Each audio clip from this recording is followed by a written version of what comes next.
Evangelho, domingo da segunda semana do tempo do Advento, hoje, solenidade da Imaculada Bem-aventurada Virgem Maria. O Senhor esteja convosco, Ele está no meio de nós. Proclamação do Evangelho de Jesus Cristo segundo São Lucas. Glória a vós, Senhor. Naquele tempo, o anjo Gabriel foi enviado por Deus a uma cidade da Galileia chamada Nazaré, a uma virgem prometida em casamento a um homem chamado José.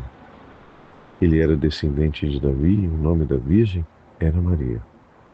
O anjo entrou onde ela estava e disse: Alegra-te, cheia de graça, o Senhor está contigo.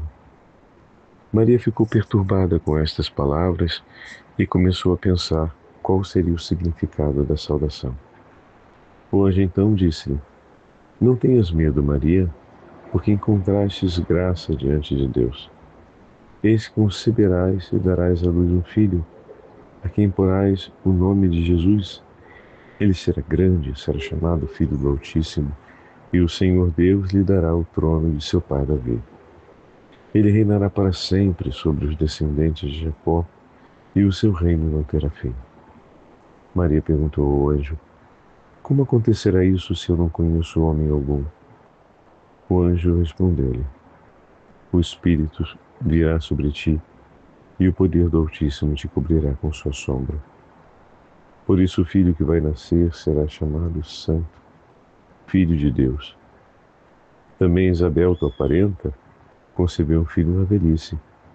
Este já é o 6º mês daquela que era considerada estéril, porque para Deus nada é impossível. Maria então disse: Eis aqui a serva do Senhor. Faça-se em mim segundo a tua palavra. E o anjo retirou-se. Palavra da salvação. Glória a vós, Senhor. Da segunda semana do tempo do Advento, hoje, solenidade da Imaculada Conceição da Bem-aventurada Virgem Maria. Em nome do Pai, do Filho e do Espírito Santo. Amém. Queridos irmãos e irmãs, hoje a Santa Liturgia nos dá a graça de celebrarmos a belíssima solenidade da Imaculada Conceição da Bem-aventurada Virgem Maria, a Santa Mãe de Deus. A celebração de hoje tem um valor singular para a nossa história como cristãos, pois neste dia nós consideramos a concepção imaculada de Nossa Senhora, ou seja, que por um privilégio singular concedido à Mãe de Deus, ela foi preservada desde o primeiro instante de sua concepção, da sua existência humana, da presença do pecado original. O valor doutrinal desta festividade é manifesto nas preces da própria missa, da própria celebração litúrgica que faremos, que sublinha o privilégio concedido à futura Mãe de Deus, quando diz: Ó Deus, que pela Imaculada Conceição da Virgem preparastes ao teu Filho uma morada digna dele. E a própria natureza desse privilégio, enquanto não subtrai Maria Santíssima à obra de redenção universal realizada por Jesus, quando diz na oração: Tu que preservastes de toda a mancha na previsão da morte de seu Filho. Antes que o Papa Pio IX, com a bula Ineffabilis Deus, em 1854, definisse solenemente o dogma da Imaculada Conceição, a Igreja tinha chegado a um desenvolvimento não só da devoção popular para com a Imaculada, mas também nas intervenções dos papas a favor dessa santa celebração. Antes da publicação, em 1854, do dogma, o calendário romano incluía a festa em honra à Imaculada Conceição de Maria, ou seja, só o calendário romano, em 1476. Esta já havia, por exemplo, aparecido no Oriente no século VII. Então, ainda 7 séculos antes, essa festividade já era presente na tradição popular do Oriente. Depois, mais próximo da gente, na Itália meridional, dominada pelos bizantinos, nós vimos também o aparecimento em alguns lugares desta festividade. Em 1570, o Papa Pio V, por exemplo, publicou o Novo Ofício e, finalmente, em 1708, Clemente XI estendeu a festa, tornando obrigatória a toda a cristandade, não apenas ao calendário romano. Mas, desde a origem do cristianismo, Maria Santíssima sempre foi venerada pelos fiéis como toda santa. No primeiro esboço dessa festa litúrgica da Imaculada Conceição,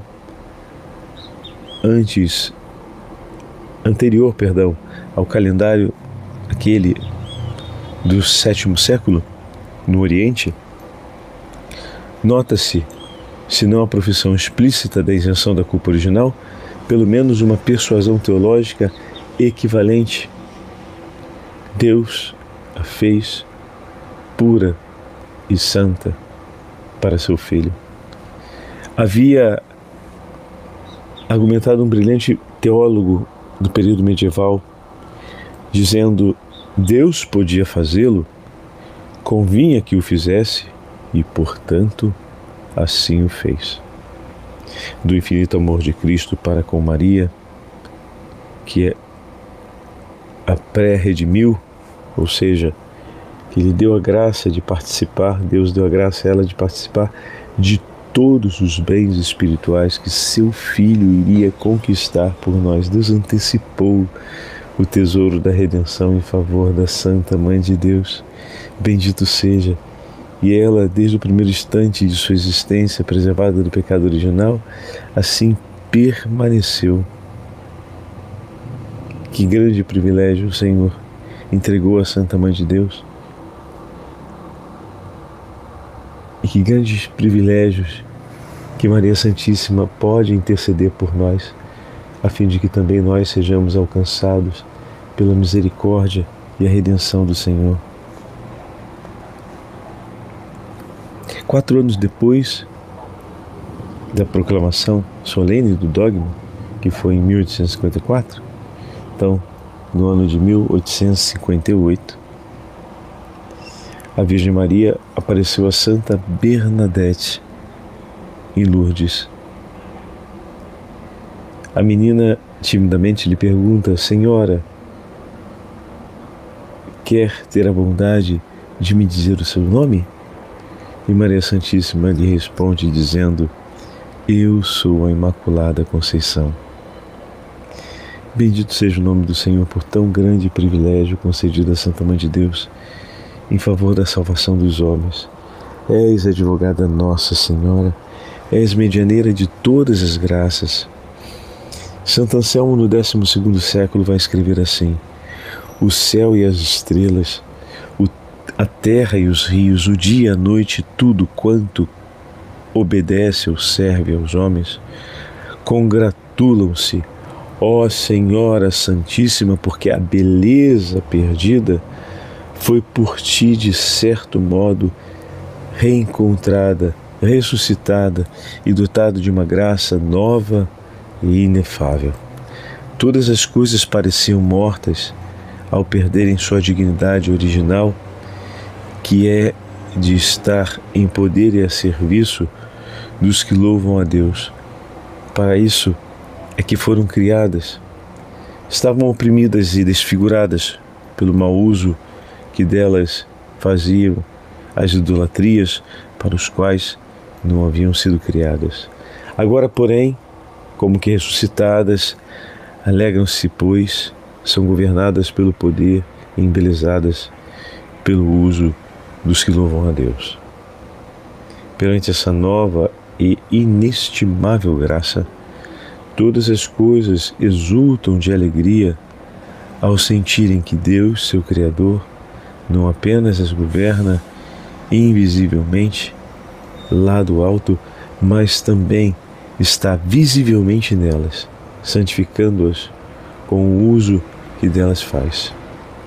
Tão grandes bens procedem do bendito fruto do sagrado seio da Imaculada Virgem Maria.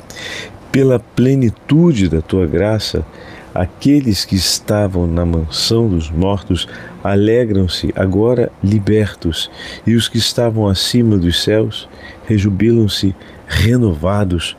Com efeito, pelo Filho glorioso de tua gloriosa virgindade, todos os justos que morreram antes da sua morte vivificante exultam pelo fim de seu cativeiro, e os anjos se congratulam pela restauração de sua cidade quase em ruínas. Ó mulher, és cheia de graça, e mais que cheia de graça, o transbordamento de tua plenitude faz renascer toda criatura. Ó Virgem bendita e mais que bendita, pela tua bênção é abençoada toda a criação, não só as coisas criadas pelo Criador, mas também o Criador pela criatura. Deus deu a Maria o seu próprio Filho único, gerado de seu coração igual a si, a quem amava como a si mesmo. No seio de Maria tornou-se seu Filho, não outro qualquer, mas o mesmo, para que por natureza fosse realmente um só e o mesmo Filho de Deus e de Maria. Toda a criação é obra de Deus, e Deus nasceu de Maria. Deus criou todas as coisas e Maria deu a luz a Deus. Deus que tudo fez, formou-se a si mesmo no seio de Maria. E deste modo refez tudo o que tinha feito. Ele que pode fazer tudo do nada, não quis refazer tudo sem Maria. Tudo o que fora antes profanado. Por conseguinte, Deus é o Pai das coisas criadas, e podemos dizer, sim, Maria, a mãe das coisas recriadas. Deus é o Pai da criação universal e Maria, a mãe da redenção universal. Pois Deus gerou aquele por quem tudo foi feito, e Maria deu à luz aquele por quem tudo foi salvo. Deus gerou aquele sem o qual nada absolutamente existe. Maria, por sua vez, deu à luz aquele sem o qual nada absolutamente é bom. Verdadeiramente, o Senhor é contigo, ó Santa Mãe de Deus, pois quis que toda a natureza reconheça que deve a ti, Senhora, juntamente com Ele, tão grande benefício e gratidão. O Senhor esteja convosco, Ele está no meio de nós. Pela intercessão da Imaculada Virgem Maria, desça sobre todos vós a bênção do Deus Onipotente, Pai, Filho e Espírito Santo. Amém.